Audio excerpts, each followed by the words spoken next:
Hello and welcome into the Pain and Panic podcast. Adam and I are back, and even though we're scheduling the same, we haven't seen each other's faces in quite a long time. Had a break there, and now we're back to talk some college football. Adam is one of the most knowledgeable sports people I know, and arguably I think the thing he knows the best is college football.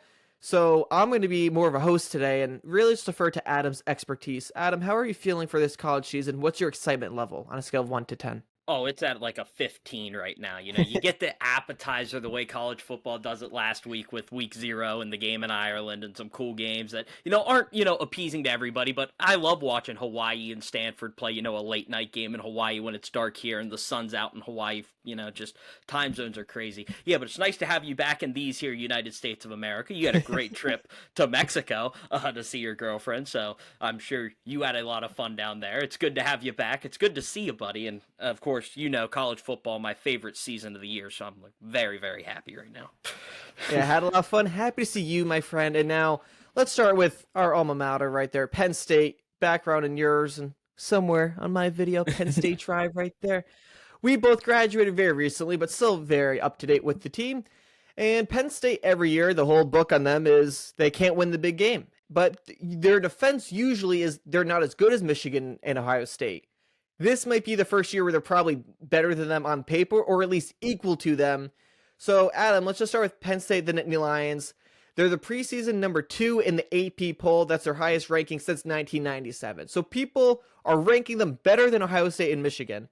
Is this the year that Penn State can finally get over the hump, or is it going to be another that beat every bad team but then lose to the good teams? Man, it feels like if it's not now, when? I think that's the thing with Penn State. Everyone's saying it. You bring back the quarterback. Nick Singleton and Katron Allen are back. Zane Durant's back. Denai Dennis Sutton, I think, is due for a big year. He had a great Orange Bowl against Notre Dame to finish out the year, had some huge plays. Tony Rojas is a really good linebacker that kind of goes under the radar for a lot of people. A.J. Harris, I think, is one of the best corners in the country that not many people talk about. Zachy Wheatley is a turnover machine. He had a phenomenal playoff. I think he had a big coming out party, had an interception in both the Boise State game and that Notre Dame game. And then they did a lot in the portal as well. You bring in Trebor Pena, who was an all-ACC receiver at Syracuse. Devontae Ross comes from Troy, so one of those guys. They have Mitchell Tinsley come in and do a very similar thing. They're trying to do that with Devontae Ross. Kyron Hudson is a highlight reel type receiver. He had an unreal catch in week 1 for USC last year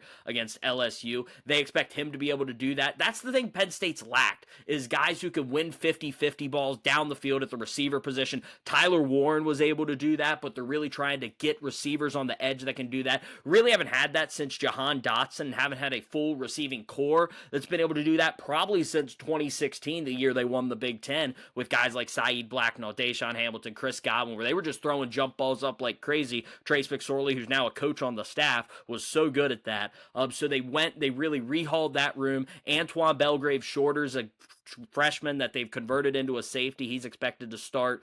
They have a lot of good players. The tight end room, I think a lot of people might have questions with, but Luke Reynolds and Khalil Dinkins played a lot last year with Tyler Warren, so I think they feel really confident in that room. And I think when you look at Penn State, you kind of said it. They've always been that team that, they're always going to win the games they're supposed to win, and that it's going to be the big game, and it's going to be really close, and they're going to come out on the wrong end of it every year. But you look at Penn State this season, you have the quarterback. You have the running backs. You're bringing everybody back. You've rehauled the receiver room. That was the problem last year. You hire the best defensive coordinator in the country to most people in Jim Knowles from Ohio State. Andy Kotelnicki's back in his second year. So it all falls on two people. It falls on the head coach and the quarterback. Can James Franklin make that step? Can he win that big game? I think he can. I don't think, as you said earlier, I don't think he's had the team that can do it. Can Drew Aller win the big game? He struggled in those games. Now, this is the best supporting cast outside at the wide receiver position he's ever had. So is that going to be enough? But I mean, it's definitely, everyone's going to say this is Penn State's year. They're preseason number 2, as you mentioned, and it's on the head coach and the quarterback. Can they get it done in 2025? And it's kind of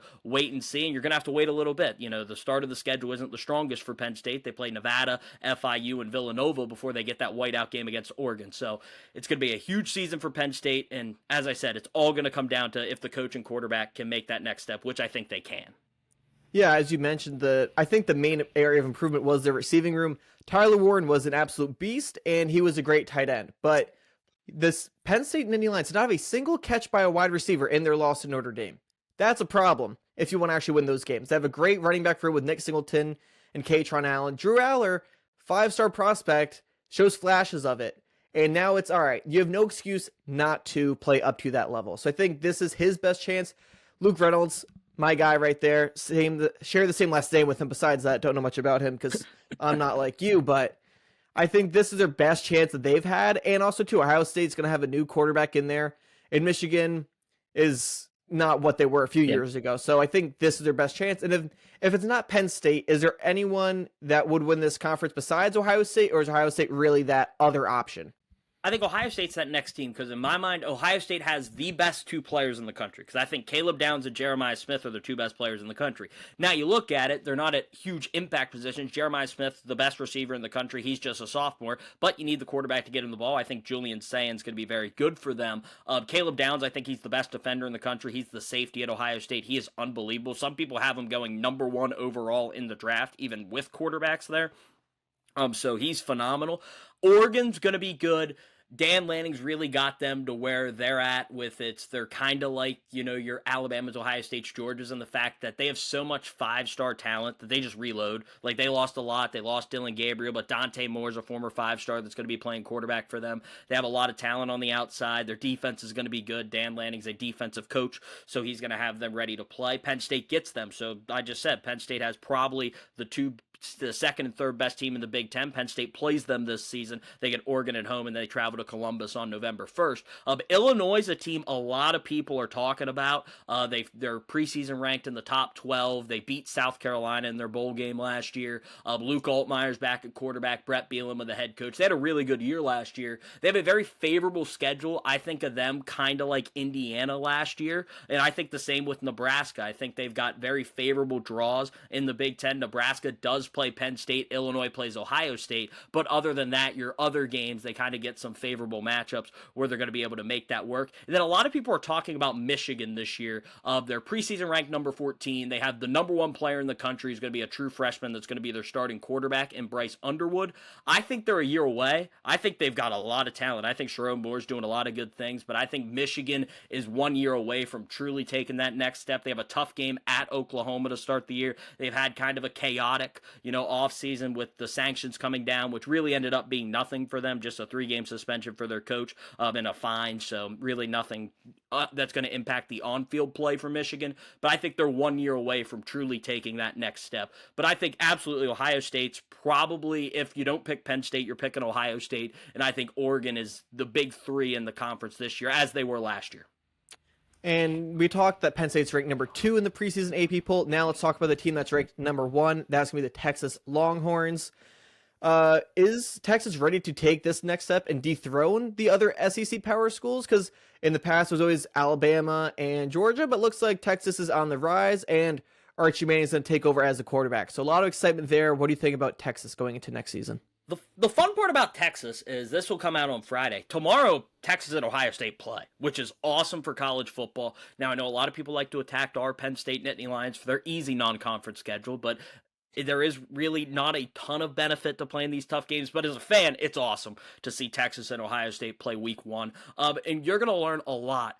I think there's a lot of hype around Arch Manning, and you said it. I think the best part about Texas's team this year is their defense. Their defense is loaded. They were good last year. I think you look at that game, they played Ohio State. So this is a rematch from the semifinal game last year in the Cotton Bowl that Ohio State beat Texas 28-14. Was much closer than that, was 21-14, and Texas had the ball in the red zone, and Quinn Ewers got strip sacked, and Jack Sawyer took it the other way for a touchdown with less than 5 minutes to go to basically put the game on ice. I think this is the best team Steve Sarkisian's had, and that's saying a lot because this is a team that's been to back-to-back college football playoffs and back-to-back semifinal games. But they have a really tough schedule. They got to go to Georgia. They got to go to Ohio State. So they have some really tough road trips. They get Texas A&M at the end of the year, who I think is going to be pretty good in the SEC. I think this is their year, but it's all going to rest on the quarterback that a lot of people are projecting as, next year's number 1 pick in the draft. He's this generational quarterback. The tape hasn't shown that yet. He's only played in 3 games. UTSA, you don't really learn much. Same with some of the other games he played. He played Mississippi State when he was the starter. Was 2-0. as the starter, but it's one of those where you kind of want to see it, and you're going to get to see it. Like I said, right away, they got to play in Columbus, and I think people are going to overreact after that game in either way. Either he's the greatest quarterback of all time, or, man, this guy's going to be a bust, when I think it's really let the kid learn. Steve Sarkisian's really good with quarterbacks, but I think the SEC is loaded, but absolutely, I think Texas should be preseason-wise they lost a lot of production, but they're reloading. They have a lot of five-star guys, and I think they should definitely be in that conversation as the top of the SEC, especially with questions with Georgia and Alabama and the other programs there. Yeah, and we talked about Arch Manning, we talked about Jeremiah Smith, talked about Drew Aller. Now let's just talk about some of the top players in college football. And who do you think wins the Heisman this year? Who are some of your top candidates? I think we talked about some already. It's normally a quarterback position won by quarterbacks. Do you think that's going to be something this year, or with a generational talent like Jeremiah Smith, is he going to steal that? What do you think is going to happen?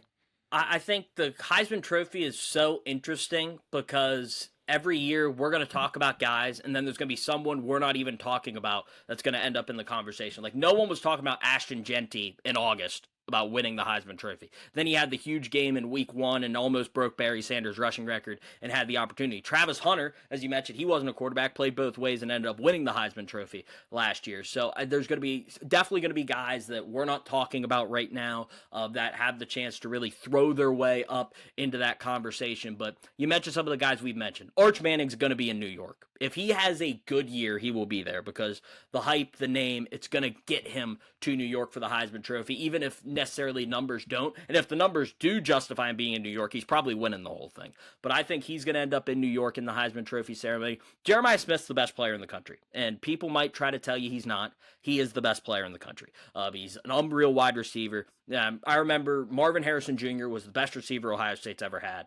And then he leaves, gets drafted by the Cardinals in the first round, and then Ohio State has their spring game, and I'm watching the Big Ten Network, and Ryan Day goes, man, this kid we have, this freshman's the best receiver we've ever had. I'm like, you just had Marvin Harrison Jr. What are you talking about? And then I watched him play one game at Ohio State and said, yeah, that guy's the best receiver they've ever had. And he was unreal last year with Will Howard and that team, and they end up winning the national championship. So I think he's going to have a huge year. He's probably going to be the first receiver to win wide receiver of the year in the Big Ten 3 straight seasons because he won it last year. I think he's definitely going to win it this year and next year as well. I think Drew Aller has the opportunity to be in the Heisman contentions, basically because if you're on Penn State and you think they're going to go undefeated and Drew Aller's a starting quarterback and he's going to have a good year, I think he can elevate himself into that conversation. I think if you're looking for a path, I think maybe you're thinking, oh, could he be Joe Burrow in 2019 just because of the way his careers went, and now is he going to take off in a year where Penn State might take off with him? So I think, the quarterback on the best team, if you think Penn State's going to be the best team,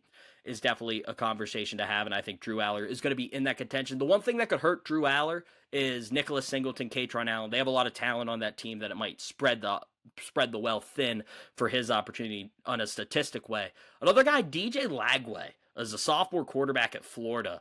He is unreal as a quarterback. He played last year as a true freshman, and he was special. He's got a rocket arm. He can do a lot of things. Florida, their record might not show how good they are, because if you look at Florida's schedule, they have a murderer's row of games. They have a stretch where they go back-to-back at LSU and at Miami. I mean, they got to play Georgia. It's just, their schedule is brutal. So always feel bad for Billy Napier down there, and every year it seems like he's on the hot seat, and it's like, man, if he goes 4-8 though, he's a heck of a coach, because that's an impressive 4-8. But yeah, they have a tough schedule, but I think DJ Lagway is going to be good. And the guy that I think is going to end up winning the Heisman inevitably is Cade Klubnik, the quarterback at Clemson. I like Clemson's schedule. I think they get a favorable draw in the ACC. I think they have a big game week 1 Saturday night. There's really no other huge game on Saturday night when Clemson hosts LSU. That's a huge opportunity for Cade Klubnik to put his stamp, have a big game. He's a guy, he came in with Drew Aller. They were both 5-star quarterbacks. Depending where you look, they were both ranked number 1 in their recruiting class. He's been unbelievable. His pro comp is he's a more athletic Drew Brees. He's really whoa. I know. Let's slow the roll to Drew Brees. Too many people get compared to Drew Brees because they're short and accurate, and it's let's slow the roll there, but continue, Adam. Just want to but slow the anticipation for being one of the top 5 quarterbacks in the NFL history. Yeah, but Cade Klubnik, he's, as you mentioned, he's kind of shorter in stature. He's an unreal runner, can really move. He's got a great cannon of an arm. He can throw the deep ball. He's really accurate underneath. So there's a lot to like there. And as I said, I like the schedule with the way it works out, that he's going to get the hype week 1 if he plays well against LSU. Then he has other games. He has a big game at the end of the year against South Carolina. He's got some big games in ACC play where he can elevate. Then he also has those games against the lesser ACC schools that you need as a Heisman to boost those numbers. You need the game that it's like 350 yards and 4 touchdowns, no picks, and a great passer rating if you're a quarterback against a team that's not very good. And then you need to elevate in the big games. And I think that's Cade Klubnik. I think a lot of people forget how good Clemson's been with quarterbacks because DJU didn't work out for them. But, I mean, they had Trevor Lawrence, they had Deshaun Watson, and now they have Cade Klubnik, who's a veteran starter. And I think, inevitably, I think he's a guy that's in the conversation. Not many people are projecting him to win it, which is always important. Like, because when you look at Arch Manning, like, every year we try to project the guy that's absolutely going to win it. And every year it's like they're held to a different standard because everyone's like, they have to play well every week. When it's like this new shiny toy just came up, it's like, oh my goodness, who's this guy? And everyone starts to hype those guys up as the season goes on. So I think inevitably with everything around Clemson, I think their ability to be a true contender this year, I think a veteran quarterback like Cade Klubnik's going to lead that team to huge heights in the ACC, and I think Cade Klubnik will inevitably be the winner of the Heisman Trophy this year if I had to make a pick. Well, since he's compared to Drew Brees, I will definitely be keeping my eye out on him. And I think, Arch Manning is going to be the big name that you said. And obviously, with the name like that, people want him to win, have excitement, have him be good. And also, too, it might be his only real chance to win because it's his first real season starting. And if he's good enough, he could go straight to the NFL after this.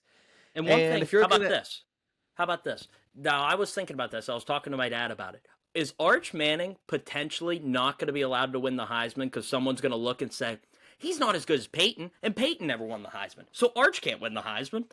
Like we can't give Arch the Heisman if Peyton doesn't have one. I said, I would not be surprised if a Tennessee voter's sitting out there and saying, nah, if Peyton didn't get one, Arch ain't getting one. That's just how it's going to be. I'm not an expert on the Heisman voting. If that's actually something that plays a factor, I think that's a little ridiculous, but I think that'd be funny, though. And I think, too, you look at the Mannings, the dad, Arch Manning, the first one, went to the Saints, and I'm just thinking if Archie Manning goes to the Saints, it'd be cool for a second. Think, oh, that's where his grandfather went. However, I'm worried as a Saints fan because it wasn't really like Arch Manning was doing great in the Saints, years ago because they could not support him at all. So I'm a little scared if Archie Manning ends up going into the draft, the Saints get him, and then they can't support him. But yeah, they were wearing paper bags when Archie was playing. Yeah, they had paper bags on their heads, so yeah. And that wasn't his fault. He did a lot with nothing really to work with. I love the Saints. I'm really happy I was not born earlier because I would, did not want to watch those earlier teams. And then Drew Aller thinks the guy that you mentioned, who's probably, I would think of this list, maybe the one that has the most to just because of the situation he's in with a lot of talent around him on a really good team, but maybe not. He hasn't played as well as Jeremiah Smith, and Archie Manning, I think, has more excitement and showed some really cool flashes. I think Drew would be more of a product of a really good team and him not doing too much and him just getting the ball out there. And and then Jeremiah Smith, I think, I would pick him just because I think if you're the best player in college football, I know there's going to be some bias and, some heavier weight towards quarterbacks, but I think a receiver is still a very, very valuable position. Yep. And I don't really know college football that well, but when I know someone's name, like Jeremiah Smith, and he's only a freshman, that's saying something. So I like him too. And the other guys I have not heard of until you just mentioned them, and we can move on and not dwell on the fact that I don't know college that well. I'll give you another guy you don't know that's dark horse here. A lot of people won't call him a dark horse. Lenore Sellers at South Carolina. I think he's going to have a good year. He had a good year last year. I think he's a guy, some people have him as the number 1 pick in next year's draft. I think that's way too high, but some people do. And then another guy, Luke Altmaier, the quarterback at Illinois. Just keep an eye out on him.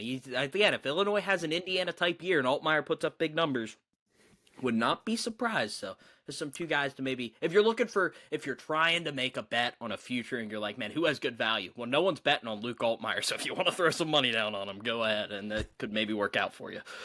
Adam, I have a question for you. This is going to be my first year not at Penn State as a student during the football season. What is it like not being in the student section every Saturday, or like at a watch party every Saturday for the away games. How do you handle it, and do you think I'm going to slowly fade into the abyss of an old former Penn State Nittany Lion who no longer watches the team?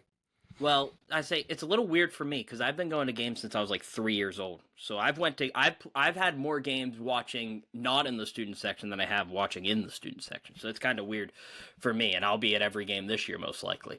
So it's different. It's definitely different. And as you've mentioned, you're not really tapped into college football. Like, you're not going to sit down every Saturday and watch. So you might, would be surprised. And it's definitely hard to fall in, especially if like you didn't, because like I grew up here. So, like, I'm in a college town, so like it's all college football. Like, we talk about Penn State more than we talk about any NFL team here. And like, you're a little different. You didn't grow up in a college town. You guys weren't talking about, I mean, you're in New York, so geez, like Syracuse, like, are you talking about UConn? You going down to Rutgers? Like, I mean, it's not a lot of great options. No, you are in a weird spot. So it's definitely hard. I'd say the one thing, and I want to say this now, the guy who's grown college football more than probably anybody is Lee Corso, and he's having his retirement show this week. Going to make his last ever headgear pick. So great shout out to Coach Lee. What? Oh my goodness! I'm Chris. kidding. I'm kidding. I watched his. I would recommend this. I watched his. They did a hour-long special for him last Friday. It's now on Disney Plus. I would definitely heavily recommend watching it. I cried. It's so emotional. Well, anytime Kirk Herbstreit cries, it's hard for me to keep it together because I mean Herbie's an ugly crier, and it gets you emotional as well. But shout out Lee Corso for growing the game, and of course he's most likely going to pick Brutus. This comes out Friday, so tomorrow he's most likely going to pick Brutus, who's the first headgear he ever put on. So it's going to be fun to see. But shout out Lee Corso, and that's what you have to do. You just got to find your niche to get into. And the one thing, you're a pro guy, so watch it in the lens of trying to watch for the NFL draft. I think every single NFL offseason, I'll look at the people from college then for fantasy purposes. For example, Emeka Egbuka.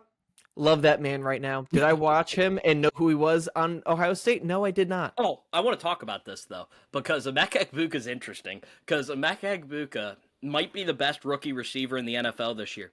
He was never the number one receiver at Ohio State. He was always number two. I think that's perfect because he's going to be number two to start the season behind Mike Evans. Chris Godwin's hurt. I think it's perfect. But, I think college is a lot of fun, and now we're going to get to the playoff picks. If you could, just for the audience, definitely not for myself, give a very brief explanation of how the playoffs work and also about the new proposed thing that's happening where they want like 1,000 teams in the playoffs, which would make zero sense. Give like a quick minute explanation about that, then you can make your picks of however it works. Because I'm used to the 4-team style. I learned it last year, and then I guess they want to change it again. So it's film the audience and definitely not me. Well, they did change it, so that's the fun part. They changed parts of it. So it's still the same 12-team setup that we had last year, where it's 12 teams. The 4 power conference champions automatically get in. The difference this year is they don't get the bye. It's going to be the top 4 teams automatically get the bye. So Penn State would have had a bye last year. Okay. Ended up not because they didn't win the Big Ten, but now they've changed it because they were like, it's a little unfair that Penn State got to play Boise State, plus all the teams that got byes lost. So that was also didn't help either. True. But so they've changed it up a little bit. It's really the Oregon rule because Oregon had to play Ohio State in their first game, which they're like, well, that's not fair. Oregon's the number 1 overall seed, and they have to play probably the best team in their first game. So they've changed it to that. So it's still going to be the 4 Power 4 conference champions and a group of 5 representative. So last year it was Boise State. So the highest ranked group of 5 champion will get in. Now, if you don't know what the group of 5 is, there's the Power 4 conferences, which are the ACC, the Big 12, the Big 10, and the SEC. And then there's other conferences, the Mountain West, the MAC, the American, the Sun Belt. There's other conferences out there that also will get a bed. There's a new Pac-12 forming as well, probably starting next season. But the winner, the highest ranked team out of those conferences that is a conference champion will also get to be the representative in the college football playoff for their conference. Last year, as I said, it was Boise State. So those are the 5 teams that automatically get in, and then the other 7 teams are at large. So it's just the selection committee comes together and they rank the 12 best teams, and then if the 12 teams, like last year, I think the 12th team was Alabama, but Clemson won the ACC, so Clemson booted Alabama out of the playoff. So that's just how it works. Yep. Okay, thank you for explaining that to the audience. And now give us your picks. I'm not going to make any because I don't know. But what are your picks for the playoffs All right, this so season? Explaining how it works yeah. that you just did. So I'll start with the conference champions. So the automatic qualifier, I have the ACC as Clemson. I think you could have guessed that with the way I talked about Cade Klubnik. I have Yep. Clemson beating Georgia Tech. I love Georgia Tech. Haynes Kings, I think, is a really good quarterback. I love the game they had against Georgia at the end of the year last year was awesome. So I think Georgia Tech's going to have a good year. I think they bring a lot back, but I have Clemson beating Georgia Tech in the ACC championship, making it back-to-back ACC championships for Clemson. In the Big 12, I have Texas Tech, a team that's really loaded. They've invested a lot into this season. I think they're going to come out on top. And I think they're going to defeat Iowa State. Iowa State's obviously off to a great start in the Big 12 because they won last week as they played in Week 0. They beat Kansas State in Farmageddon. It's called Farmageddon, even though ESPN wouldn't call it Farmageddon. It's called Farmageddon, Kansas State, Iowa State, because they're two farm schools. But I have Texas Tech beating Iowa State, which would be a tough one for the Cyclones because it'd be back-to-back years that Iowa State would lose in the Big 12 championship. In the Big 10, I think Penn State and Ohio State are the two best teams, so I think they're both going to end up in the Big Ten championship. I actually think Ohio State wins the game in Columbus on November 1st, and then I think Penn State wins the rematch in Indianapolis. I think they'll both be either Ohio State might be 12-0 or they'll both be 11-1, and then I have Penn State defeating Ohio State to win the Big Ten. And then lastly, in the SEC championship, I have Alabama defeating Texas in the SEC championship. I think Alabama is really good. Their defense is loaded. They have a new quarterback, the Ty Simpson, that they're going to have to try to get going early in the year, but I think they're loaded. They have a tough game at Florida State to start the year, but I think they are really, really good, and I think them and Texas play, and I think Alabama knocks off Texas. And then the group of 5 representative, this might be weird, if you're a college football fan watching this and you watched Week 0, but I am still going to ride with UNLV, even though they did not look good against Idaho State last week. Yeah, that's Idaho State. Chris, if you can guess, you've never heard of the school, so they're probably not very good. Okay. So I will trust you there because I was just nodding. They are not very good. UNLV was like 30-plus point favorites, and they won by a touchdown. But I think UNLV is going to figure it together. I think Dan Mullen is a really good coach. He comes over after a couple years off after getting fired by Florida. So I think they're going to end up being the group of 5 representative. I edge them over Boise State, and I don't think any of the other group of 5 conferences are going to be able to sneak in over the Mountain West as the best group of 5 conference. So Chris, do you have anything you want to add there on any picks that you think of maybe a conference champion? We are Penn State, baby. Woo, go Nittany Lions. Very good. If you're looking for sleepers in any of the conferences, in the ACC, Syracuse and Pitt. I know, I don't like Pitt, but they have a chance. Pitt's always due for an upset. In the Big 12, if you think Deion's that guy, I mean, Colorado's got talent, so, I mean, there's a chance. And then I think Utah is another representative. What do you got to say about Deion, Chris? I was about to ask you, Deion has kind of taken the college world by storm, gotten a lot of attention. His son, Deion, Deion Jr. did not play, but... No. His son, Shadur Sanders, was the quarterback. Travis Hunter, two-way player, had all the attention. Now that both of those guys, Shadur and Travis Hunter, are in the NFL, do you think Colorado, do you think they're going to have a drop-off, or do you think it's just they're going to get a lot less attention without those 2 stars? They're going to get a ton less attention. You can already feel it this offseason. There's not many people talking about them. They announced that they have the Liberty transfer coming in. He's going to be their starting quarterback over Juju Lewis, who was a 5-star recruit that they brought in. He did not win the job. They're going to go with the veteran. I think they could be good. I don't think they're going to completely fall off. Like, Deion's a good coach, and I think this is going to be better. I think Deion's a good coach, and he just needs to get rid of the noise, and I think Colorado could be a good program. I think the noise has hurt them more than it's helped them. But yeah, I think they're a team that they have talent. But if you're looking for a real dark horse in the Big 12, I think it's Utah. Kent Whittingham's done a phenomenal job with that program, and I think Utah is going to be really good. In the Big 10, I think it's Illinois or Nebraska. I think, as I said, I think they have an Indiana-type schedule where maybe the path's there for them. And then in the SEC, my heart wants to say Missouri so bad. And Chris, if you know why, it's because Bo Prabula's the starting quarterback, and nobody loves Bo Prabula more than me. But so I want to say Missouri, but if you're looking for a true sleeper, I don't think a lot of people are talking about Texas A&M. And then I don't think a lot of people are also talking about Florida in the way of winning the SEC. I think people are talking about Florida as a contender, but with that schedule, no one's really saying they can win it. So I think Florida's another sleeper team. I think Georgia obviously has a chance, but no one's calling Georgia a sleeper in anything. So Fair. Very good points, Adam. So you ready for the actual playoff teams now? As Yep. we got. All right. So as I said, their top four teams get a bye. So it's no longer the 4 power conference champions. So I think the top 4 seeds in the college football playoff are going to be Penn State as the Big Ten champion. I think they'll rank them ahead of Ohio State by winning the rematch. I think Clemson will get a bye. I think as the ACC champion, potentially undefeated, maybe have a blemish, but I think they're going to be one of the top 4 teams. Alabama as the SEC champion will get a bye, and then I think Texas will also get a bye. I think Texas is going to be really good, whether they're 11-2 or 12-1 in one of those situations. I think they're going to be really good and get a bye as well. And then the other playoff teams I have, of course, Texas Tech is in because they won the Big 12. UNLV is in as the Group of 5 representative. And now we get to the teams I think that are going to also make the playoff. Ohio State is going to get in as the runner-up in the Big 10. Georgia will get in from the SEC. Oregon also getting in from the Big 10. I think they're going to have a good year. I also have Illinois in from the Big 10 for the reasons I've stated. I think they could be the Indiana of this season with the favorable schedule they have drawn.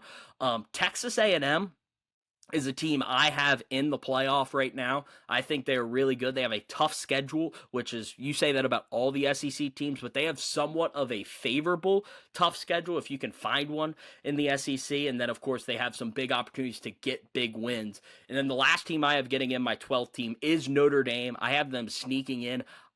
It's going to be interesting because I think Notre Dame's going to go 10-2 this year, and I was wondering if the committee would maybe punish them for not being in a conference and going 10-2. I don't think it'll happen this year because I was trying to figure out who they'd put in over them, and I wasn't able to find a team. Maybe South Carolina or Florida from the SEC. Maybe it's Nebraska from the Big Ten, or maybe Michigan has a really good year. As I said, I think Michigan is 1 year away. But those would be the 12 teams that I personally have in the playoff. Of course, all the sleepers, I said, if they would Cinderella their way up to win the conference, they would find their way in as well. In the Final Four, Chris, you know how much it hates me to have the Final Four I have? Because you know me. After we did the Super Bowl picks, and I'm like, you know what, the Bucks, because I'm not going chalk. You know, we're getting a Cinderella team in there. My playoff is the preseason top 4 teams. Oh, Adam. That's my. I expect more from you. I was so upset. I literally, when I saw right before we got on, I looked at it and I'm like, man, I have the preseason top 4 as my Final Four. I'm like, I don't like that. Went to try to change it, and I'm like, I can't justify putting anybody else in this Final Four. Last year in the March Madness for college basketball, I picked all the 1 seeds to win, and guess what? They all made it. And everyone's like, don't pick all the number 1 seeds. And guess what? It worked. So, Adam, I'll let you get away with it. I just expect more from you because you're traditionally a very untraditionalist person. I'm so upset. I did not want it to be I literally tried to change it. I was like, this can't happen. No way this happens. So I'm like, it's not going to happen. But then I was like, you know what? I can't change it. I can't justify myself to put Georgia over Texas in the Final Four, or I can't justify myself to say Texas A&M Cinderella's their way over Ohio State into the Final Four. Yeah, so I have Clemson playing Ohio State in a Final Four matchup, and Penn State playing Texas in the Final Four matchup. And then my national championship, I have Penn State versus Clemson. I think Clemson beats Ohio State. This is a rematch they've split the last 2 times they played in the playoff. Clemson won in 2019 in a very controversial game, if you ask Ohio State fans. Ohio State came back and shellacked them in 2020 in the COVID year. Justin Fields had a phenomenal game. They haven't met since that game, so I think they're going to rematch. I think Clemson gets the job done. I think Julian Sayin and that team might be 1 year away from really figuring it out, and just things like that. In Penn State, Texas, I have Penn State defeating Texas. I think Penn State might be the more complete team. I would hope Jim Knowles knows Texas, knows that offense, coordinated against them last year, did a phenomenal job with Ohio State in the semifinal game, so I'll ride with his game plan and things like that to get Penn State into the national championship. And then Penn State, Clemson, I'm going to pick with my heart, of course. I'm going to take Penn State to win the national championship over Clemson. I'll tell you now, a lot of people that know me are going to be surprised I have Clemson in the national championship because I have been anti-Clemson for a very, very long time.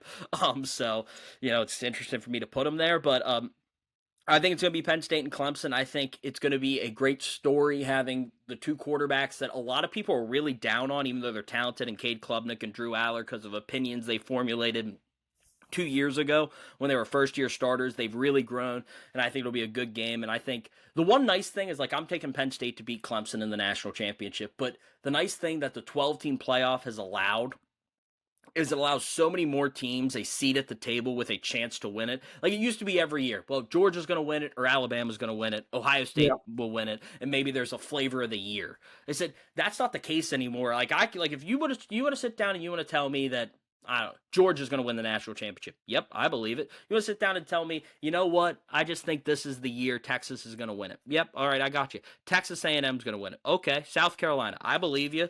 Like, Florida, I believe you. Like, Oregon's going to win it. Like, there's so many teams that now can have a say that they have going into the season, have an opportunity to win the national championship, which I think is great for college football. It's great for the sport that a lot more fan bases are into it. Like, could you imagine at the end of a season last year, SMU fans being able to get hyped up about a chance to go to the college football playoff? Like, that's really fun to see. Now, it didn't end well for them, but they got to get hyped up that they got to go. So it's really fun for that way, and I think it's going to be a really fun year as well. I think 12 is probably the perfect amount of teams. I know the Big Ten was proposing some like 28 team or something like that. I think that kind of ruins the whole point of making the playoffs. That's just too much. I will say, and I think you can keep going. I'll let you finish and then I'll go. I would say just March Madness is 64, teams, and I think that's like fun because it's like a gigantic bracket. But when it's football and each game's once a week, that's just when it gets a little ridiculous. But you continue. But basketball 68, which is also funny that they have that first 4 game on Tuesday and Wednesday. 64 seeds, but really it's 68 because they have the play-ins. Yeah, they have the first 4 games. And then also they're thinking about expanding the basketball tournament to like 78 teams. So they just keep adding. But the one thing I will say, I do think 12 is a good number. I think 16 is the perfect number. No buys, just a 16-team playoff. Or go to 14, which is the NFL formula is 14. The NFL is 7 teams each team. So I could see them do that as well. The top 2 teams get a bye, or the top 4 still get a bye, and just adding 2 teams in another game. So I think they're going to do that. I get why they want to keep adding teams, because it's just money. It's like, hey, another TV game, so it's more money. But I think the Big Ten wanted 24 to 28. Now, some people are saying it's not true. I believe this, and the Big Ten people are just lying to you. They wanted 24 to 28, so the SEC would move to 9 games, and then they can move to their 16-team playoff, with the Big Ten and SEC both guaranteeing 4 teams in the playoff. So I think that's what they're going towards. We're eventually going to get to the point where there's 2 conferences. It's the Big Ten and the SEC, and it's just minor league pro football. And they're going to have pro schedules, and it's going to be a 16-team playoff or a 14-team playoff, however they want to do it. But that's eventually what we're getting to. It seems like every major league sport has kind of figured out the right thing. They might expand, and add a team or 2 every so often, but sometimes they're pretty stable. I feel like college football is Game of Thrones right now, with a bunch of different kingdoms, different styles, but now they're all trying to take over the throne. And I think for years it was Alabama at the top. Maybe like Clemson was in there for a little bit, or you could say Georgia kind of at the end. But it was really Alabama was kind of ruling over the whole kingdom. Once Saban left, which is like Robert Baratheon going away in the beginning of the movie, it has just been madness. Different kings claiming themselves the king of whatever land they're from every single week. And it's Ohio State, Michigan. Now we're going to have another one. It's a different team, different area. I think Game of Thrones is the perfect thing. The transfer portal now, there is so much just like spying and people leaving their thing and joining other ones and backstabbing in Game of Thrones. That's working now for college football. It's become a very weird sport, and it feels oddly like political within different groups of like trying to push their own agenda. I don't really know what's going on. I'm waiting for like Game of Zones used to be a show, like a knockoff of the NBA. If they did that for college football, I think it would actually be too accurate where they can't even do that, because there'd be too many like ways to do that of like, oh, this is a royal family and this thing, and it's like each conference would be like a kingdom. I don't even know. This is probably something Sketch and I could talk about for 3 hours on a podcast because we're both the Game of Thrones guys. But it is just weird now that college football feels like so dynamic in the way the league is set up, that it's kind of strange that it's changing every year. And for someone like me who's like kind of in college football, it makes it very difficult, because the moment you learn someone, they usually like go to the NFL. So then I try, but then now they transfer. And then this team that was good now is terrible 1 year later. And it's just a lot to keep up with. And Game of Thrones, I think, did a very good job of 8 slow seasons that I could like watch. And college football is like a gigantic, change every single season. There's a bunch of new things I have to learn. So, if you think that's bad, my gosh, we should take you back to pre-1997 when there was no national championship game, Chris, and it was just whoever they wanted to pick. Like, there were so many years, like in 1997, Michigan and Nebraska both won the national championship. They split it. They just said, you guys are both national champions. In 1994, which is a huge year for me because I get fired up about it, Penn State and Nebraska both finished undefeated, and Nebraska was named national champions, and Penn State didn't get it, and I'm still upset about it. I wasn't even alive, but I'm still upset about it. But it was so wild, and then they moved to the BCS, which everyone hated. It was awful. It was just top 2 teams. They rank them, and then the top 2 play in a bowl game for the national championship. They somehow always got the top 2 wrong. It even got to the point that Auburn claimed 5 national championships like 2 weeks ago. They said, we're just going to claim 5 more national championships, including one in 2004 when they were undefeated, but they picked USC and Oklahoma to play in the national championship. By the way, that game now doesn't exist because USC had to vacate the game because Reggie Bush was ineligible. Like, what college football is it's just Friday Night Lights. Like, every storyline for Friday Night Lights has happened in college football. Like, you remember when Buddy Garrity and them went and paid the quarterback, but then the quarterback wanted to pick the coaches and everything and all that? Yep. That literally happened. Michigan outbid them for LSU, and Michigan's quarterback was, like, helped involved in picking the new offensive coordinator. Like, it's just, like, this stuff is crazy. I said, it's just a reality show every week. Ohio State may or may not have banned Dave Portnoy from attending the game between Ohio State and Texas, even though he works for Big Noon Kickoff. But they're saying Fox decided for it. It's like, oh my gosh. It's just so fun. It's so stupid. It's so fun, and that's why I love it. We'll put a poll up. Is college football more like Game of Thrones or Friday Night Lights? I think that's a good idea. We'll post that. Yeah. I think it's entertaining, though, and I think it's always fun to watch the actual games themselves, even if I'm not that knowledgeable. But I know you are. Thank you for giving us your time, Mr. Adam Sheets, the Joel Klatt of the future. I do watch a lot of the Joel Klatt show, and it's remarkable how the next day I forget like 90% of what I listen to. Joel Klatt is phenomenal. I love Joel Klatt. A lot of Penn State fans hate Joel Klatt because Big Noon Kickoff, but I love Joel Klatt. You know what? He likes Penn State this year. That's good enough for me. Yeah. Anything else you want to say, Adam, before we wrap this up? No, make sure you subscribe to all the channels. We have a lot of shorts up there, whether it be on Instagram, TikTok, wherever you want to look. We have a lot of great stuff up there. We make sure to check out our previous 5 episodes, especially in a timely manner, because, of course, NFL season coming up. We have all our division previews and Super Bowl predictions, as well as if you don't have your fantasy football draft done yet, Chris did a great fantasy football episode that was posted on Monday, so make sure to go check that out to help you out and make your draft picks. But it's been fun. I'm glad Chris, we let him talk about fantasy football. I get to talk about, college football for one episode. That's kind of fun for me. And, Game of Thrones, it's actually pretty good comp. Not gonna lie. Thank you. Next episode, we'll probably do some NFL preseason review and going into the first week because NFL kicks off next week, next Thursday. College football is going to kick off at the end of this week as the official week 1. So thank you. Actually, the official week 1, this comes out on Friday. So the official week 1 was actually yesterday. It comes out on Thursday, which is awesome. It's a full week. Labor Day weekend. It's so awesome. Bill Belichick coaching. We didn't even talk about Bill Belichick coaching in college football this year. Adam, I think that was more of a purposeful decision not to have you talk about Belichick and his girlfriend decision. I purposely did not want that in the rundown. Yeah, good point. But thank you all for listening. We will keep up their social media, or else we'll see you on Monday for our next episode. Thank you all for listening. See you next time.